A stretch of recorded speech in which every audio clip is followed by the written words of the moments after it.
Penjelasan Bupati Sula Vivian Adiningsih Mus soal video viral pedagang marah-marah tagih utang. Bupati Kepulauan Sula, Maluku Utara, Vivian Adiningsih Mus memberikan penjelasan soal video yang belakangan ini viral.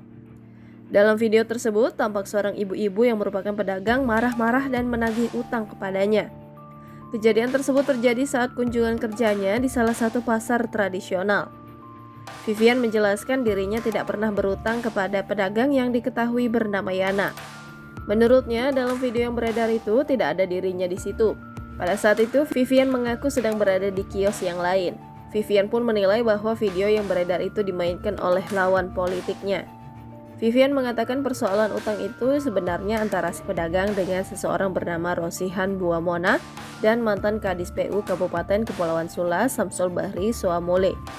Menurutnya persoalan utang itu sudah diselesaikan oleh Samsul Bahri Soamole dan Rosihan Buamona dengan membayarnya lunas. Utang tersebut sebesar 85 juta rupiah pada tanggal 13 Februari 2022 lalu.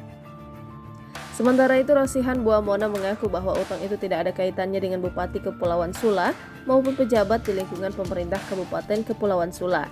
Dalam kesempatan yang sama, Laiga yang merupakan suami Yana Leko pedagang yang marah-marah tersebut membenarkan bahwa Rosihan dan Samsul Bahri Soamole pernah mendatangi dirinya beserta istrinya untuk meminjam uang sebanyak 85 juta rupiah.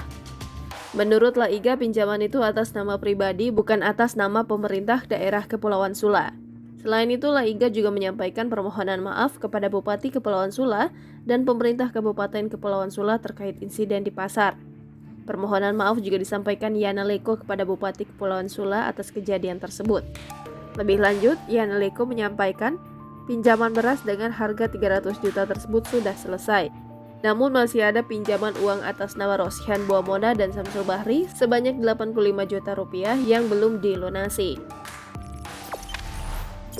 Jangan lupa subscribe, share, komen, dan like ya!